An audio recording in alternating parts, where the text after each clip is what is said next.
What's going on, guys? Welcome back to a brand new video. I hope you guys are doing well, and I was very hesitant to make this video because I'm taking these reports with a grain of salt. I don't know if I should completely 100% believe them. I know some New York Knicks fans that are getting excited, they're sad about the news and all that, but so obviously the elephant in the room, Julius Randle's requested a trade, but you see the sources it's coming from. WFAN, the Evan and Carton show, I believe it's called. I don't listen to them that much, but anyone that's able to attract an audience like that, I respect. Like, even if I don't agree with all your takes, you're doing something right.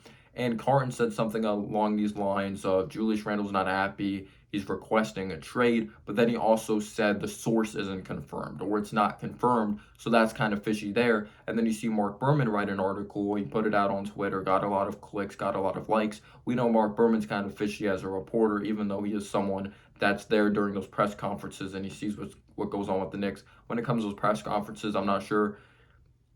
I'm not sure if he got the news from behind the scenes of Julius Randle has requested a trade. We don't know if he's lying. A lot of people, they like to get clicks. They like to get publicity. They like to get followers, to put themselves out there in the world and get these fans. New York is the media capital of the world, so you never know what to you never know what to trust with New York media. And it hasn't come out of Ian Begley's mouth, or I haven't seen any reports as of now from Ian Begley that Julius Randle has officially requested trade, because we know he's the best New York Knicks source out there. He is very, very reliable. But you could look at the other side of the coin, like, yeah, you should believe this because Julius Randle's body language, it just looks like he doesn't want to be there. For example, the last game, the Knicks come out victorious. The young guys are celebrating. Randle throws the ball. He storms off the court. There's reports coming out that Julius Randle, like, showers in a different locker room, or he gets changed in a different locker room, or like these pre-game introductions, or when they're introducing the players, like before the game, Julius Randle's off doing his own thing, not helping hype up his players. It seems like he's jealous that Obi Toppin's getting a lot of this attention and RJ Barrett's playing better than him, and it looks like it's starting to become RJ Barrett's team.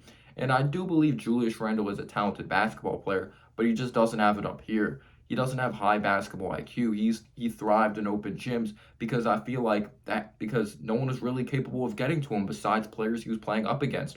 Madison Square Garden is a totally different beast. We're gonna let you know when you're playing good. We're gonna let you know when you're playing bad. We're gonna boo the crap out of you if you're playing bad. We're gonna let you know if you're not playing up to standards. So it's a lot different balling out in an empty gym like that or an empty arena. And I'm not taking anything away from what he did. He was tremendous, but at the end of the day, it was an open gym. We saw in the playoffs when all the pressure was on him, he did not step up. I know the offense is extremely bland and there wasn't other shot creators around him, but at the end of the day, he did not know how to adjust. But Tom Thibodeau obviously as well did not help him adjust.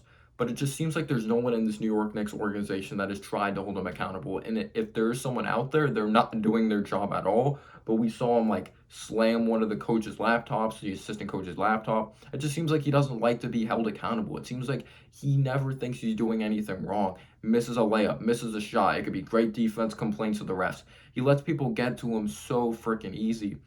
When he's playing well up against the Phoenix Suns, he shoves Cam Johnson. Like, we were in that game, we're potentially going to win that game. Who knows with the Knicks?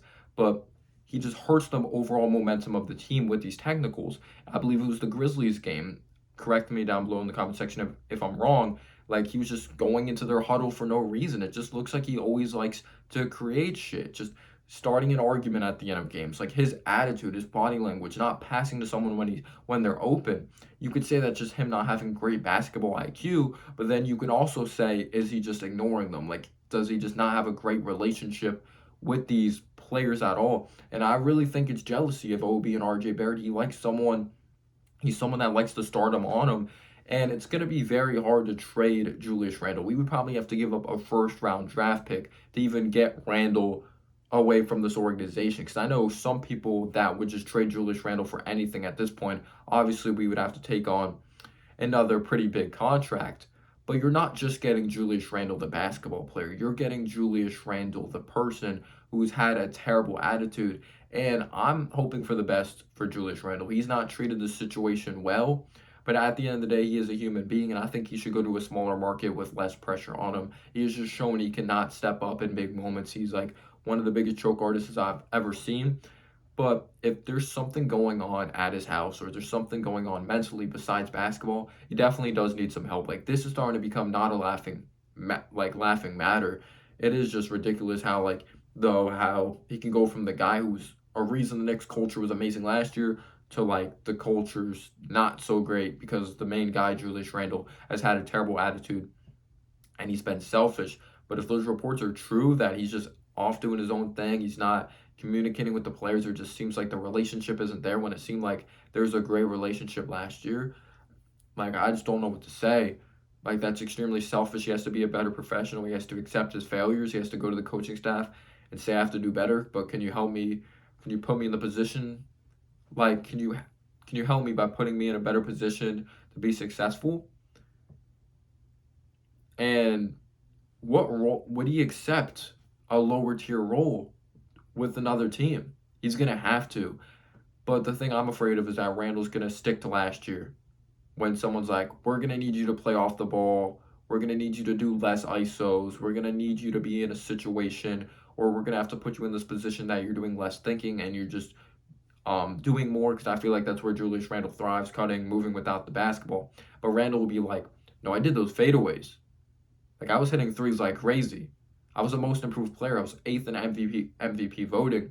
But at the end of the day, throughout his career, he's had one good year, if we like it or not. He's had solid years in the past, but one-time All-Star.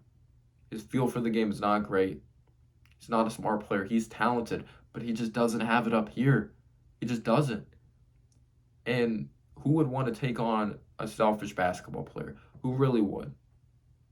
So I don't know if the reports are true. It's gonna be hard to get Randall. Like like it would be hard to trade him away, and we're gonna have to find a way to trade him because if we bring Randall back, that's a huge risk. Like, will he play good basketball again? But at the end of the day, even if Randall plays good basketball, his play style, it's going to stunt RJ Barrett's development, and he's going to get frustrated, and he may potentially leave. I don't care how nice of a teammate you are. I don't care how much of a professional you are. If you have someone like Randall in your locker room that thinks he's the shit after struggling over and over again, it's great that he has that mentality and that positive attitude. But if the other player's like, I'm better than Randall, like, why am I not getting as many touches? That person's going to get frustrated. But just what a mess of a situation.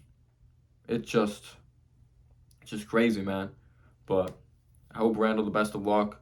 We'll see what happens. We don't know if it's true, obviously. Ian Begley hasn't said anything. But there's just so many examples of Randall losing his cool, like people getting to him.